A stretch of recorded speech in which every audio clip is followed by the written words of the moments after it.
I recognize Junior Minister. Are you rising to speak? Yeah, thank Recognize the Junior Minister. Thank you, Mr. Speaker.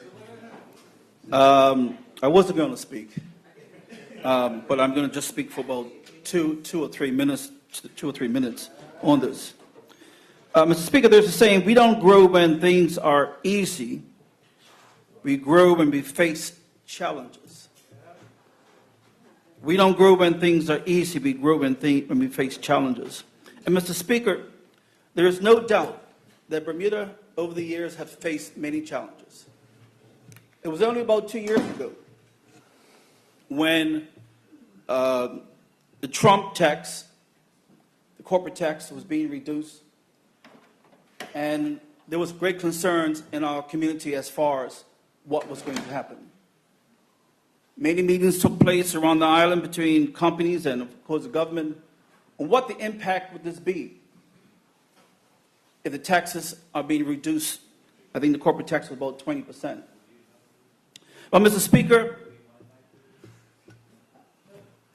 from what I understand, that even with the decrease in taxes, we've had more incorporations this year in the insurance field than we've ever had before. In other words, Mr. Speaker, the challenges that we faced sometimes work out to be very positive. And I am glad, Mr. Speaker, again, I thank the minister, although it's been there for a short time. We've worked very closely with the team, and Mr. Speaker, I know the Premier has already identified the entities, but I would like to identify particularly individuals by name who I've, over the last year, has worked diligently to ensure that we are kept informed and working on behalf of the people of Bermuda. Lorraine Welch is from the Chambers. I asked her just now, did she get any sleep last night? Because I know that she was working very hard over the weekend to ensure that the drafting took place. Yvette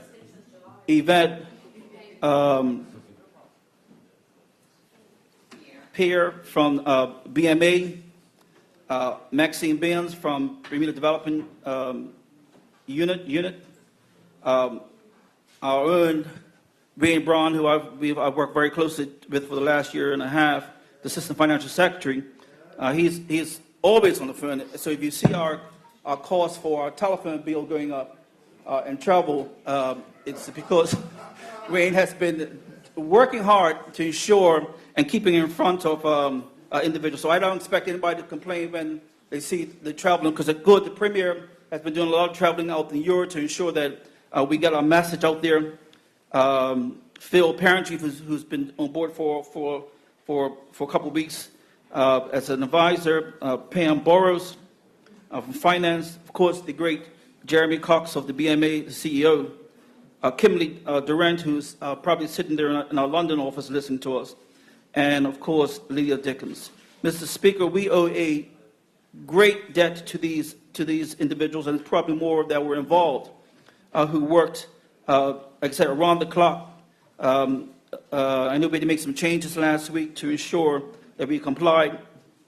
And is it all over? No, they're probably next couple of months, a year, or whatever it is, they'll come back again and say, make some few more changes. But like I said before, at the beginning, that we grow when we face these challenges. Mr. Speaker, I'm optimistic.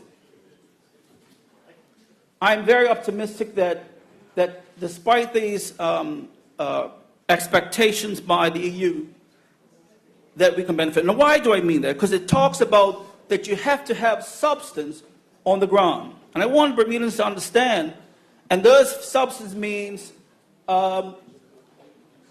they want people. They want to show that they're actually working here in Bermuda. Mr. Speaker, we estimate that the amount of companies that are affected by this is roughly 11,000, give a few here and there, companies. We only have 15,000 companies on our register. So you're talking about a significant amount of companies. Mr. Speaker, just imagine that at least if half of those companies were to put boots on the ground, what impact would it have on our economy? First of all, our GDP will rise significantly. Goods and services, renting of accommodations. Those are the type of accommodations, Mr. Speaker, that could have taken the impact. Even if it was, dear to say, just 500, but putting 5 people on the ground or 10 people on the ground, Mr. Speaker, will have a great impact in Bermuda. So, Mr. Speaker, I am optimistic because, we are not in this boat alone.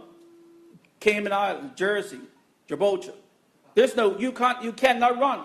You cannot hide. So it's not about saying we're not going to do it here in Bermuda, we're going to go off to Timbuktu. Mr. Speaker, we're all in this boat together. And now that the EU there, and I understand that in the next 6 months to a year, that the OECD will be taking control of this particular movement going forward. Mr. Speaker, we estimate that approximately that these companies spend roughly about $134 million in Bermuda right now, and affecting our GDP roughly about $209 million. Mr. Speaker, as I said before, we face these challenges together, and I am so glad that the opposition, we've had a few meetings with them to expose them to the bill, and we're very happy that we're working together on this particular issue. Because if we don't, we all will fail together. Mr. Speaker, those are the only few remarks I have to say. Thank you.